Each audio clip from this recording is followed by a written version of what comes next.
Hello, my peeps, and welcome to J is for Justice. I am your host, Jay, and welcome to my channel. If you are new here, please click that subscribe button so you get notifications for all of my videos and live streams. And if you like what you see today, please click that like button. It was a sunny Super Bowl Sunday, the 3rd of February, 2008. And Larry Fenton, like a lot of other people, loved that day of the year. He would plan the entire day out, which mainly involved watching sports. That day, it was Tiger Woods in particular, and then he planned to take a nap before ordering pizza at 6 p.m. and settling in to watch the Super Bowl at his home in Clearwater, Florida. What Larry didn't know was that he wasn't going to get a chance to watch the Super Bowl that Sunday because Larry was found dead in his home by his wife, Rebecca. Let's dive into the case of Rebecca and Larry Fenton, Clearwater, Florida. Larry and Rebecca Fenton were married for 3 years. They met at a gym, and after a whirlwind romance of 3 months, they got engaged and were married within a year. They seemed very happy and much in love with each other, and they kept to themselves. Rebecca had said that Larry didn't socialize much after they married. Rebecca's own life changed dramatically too. She worked as a nursing assistant prior to marrying Larry and enjoyed being out and about, traveling and going to different places. Not to mention an escort gig that Rebecca had years prior. Rebecca claims that Larry had no problem. He said, "That's your past." And they moved forward and never spoke about it again. When she became Larry's wife, she gave up her job and became a stay-at-home wife. Larry was a millionaire. He made his money selling surgical equipment, and due to his financial status, Rebecca no longer needed to work. On that day, on the 3rd of February, Rebecca said she went to the gym. It was a home gym in a separate building on their property. Rebecca claimed she was out there for about 2 hours. When she was in the gym, she heard what she sounded like, quote unquote, something falling off the roof.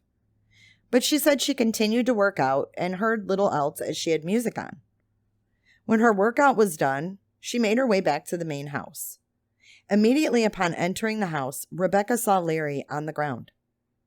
He was in the foyer at the foot of the stairs, laying in a pool of blood. Rebecca noticed that there had been some kind of disturbance in the house. Cabinet doors were open, drawers had been emptied, and there was stuff everywhere. Also, according to Rebecca, she took Larry's pulse. She thought that he was alive, and she said that his eyes were open. Rebecca went upstairs to find the upstairs ransacked as well. All of their stuff had just been thrown across the floor. Rebecca went back downstairs and said she took Larry's pulse again. She then went outside and called 911. My husband's laying in the middle of the floor and he's not moving. I don't know if he's even alive and the house has been ransacked. Please, hurry and get me. I think he's dead. I think my husband might be dead, but if you hurry, maybe he's alive and you can help. Okay, ma'am, we have the rescue is responding right now. When the police arrived at their Clearwater home, they found Larry laying at the foot of the stairs. He was dead. He had been shot 4 times in the back, arm, and neck at point-blank range. The police initially thought it was a robbery. That's how the crime scene looked. Larry's Jeep was not in the driveway, but when they investigated further, they were wondering why nothing else of any value was gone. The money that Larry had in his wallet was still there. Rebecca told police that she was in her home gym when it happened and returned to the house sometime between 4:30 and 5 p.m. But Rebecca's account of taking Larry's pulse twice did not make sense. There was no blood on her whatsoever, and the blood around Larry's body was undisturbed. It looked as though he was in the same position that he fell in, and he had not been moved. There were a number of other things that disturbed the police about Rebecca's actions and her demeanor. They were concerned about how long it took her to call 911. The fact that Rebecca looked around the house before making the call. And the lack of blood on her was troubling. But what really caused alarm for them was the fact that Rebecca was smiling and joking outside of her house with the police. But they had to put their gut feelings and suspicions aside, apparently, because there was nothing at that point that suggested that she was involved that would require the police to make an arrest. There was no murder weapon there, and there was no gun residue found on Rebecca. Police later did find the murder weapon just outside of the house. It was inside Rebecca's car, which was parked on the driveway. Under the passenger seat, they also found Larry's gun wrapped in a plastic bag. Larry's gun was kept in a drawer in the house prior to this. That gun was the one used to kill Larry. It had 5 spent casings and 1 empty chamber. The box of bullets in their bedroom was missing 5 bullets. They matched the bullets that killed Larry. They also found Larry's jewelry, a key to the gun case, and the keys to the Jeep. No fingerprints whatsoever were found on the gun. 2 days after Larry's murder, they found his Jeep Cherokee. It was a block away from the house, and they found Larry's laptop, which added to the suspicions that he was not murdered during a robbery. So if there was no robbery, why was Larry murdered? Did he have any enemies? The police asked Rebecca, was there anybody who disliked Larry enough to want him dead? She said no, there isn't. Police believed that, even though it appeared highly likely Rebecca killed Larry, they did not have enough to guarantee a conviction. All the evidence was circumstantial. Unidentified fingerprints and footprints were found at the scene, and they wondered if there was a third party involved. Throughout the course of the investigation, police looked into so many leads and also into Larry and Rebecca's marriage. They seemingly had a perfect fairy tale marriage.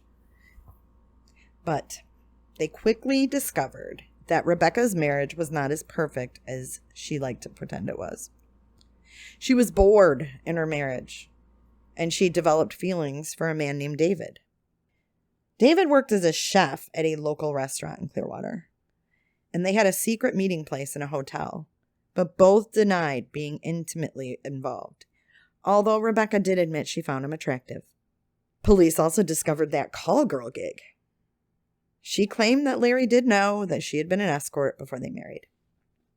Investigators thought that the motive may have been money. There was a life insurance policy that would give Rebecca $500,000 if Larry died.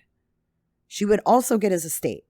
If they divorced, she wouldn't get much due to the prenup she signed. Despite all of the circumstantial evidence and the possible motive, police believed they still needed more. They needed a confession or a witness statement.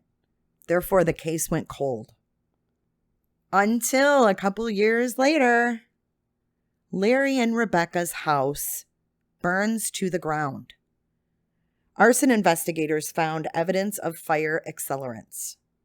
This brought Larry's murder back into the spotlight, and they put a cold case unit on his murder case.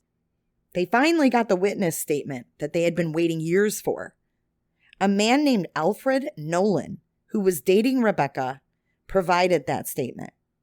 He told police that when they were fighting, she held a knife to his throat and said, "I'll kill you like I killed Larry." Of course, Rebecca denied all of this.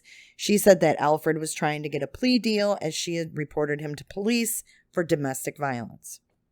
Needless to say, 6 years after Larry's murder, Rebecca was arrested and charged with first-degree murder. The jury deliberated for only 2 hours and found Rebecca guilty of first-degree murder, and she was sentenced to life in prison with no parole. What are your thoughts on this case? Please leave your comments below. Make sure they're kind, and thank you for listening.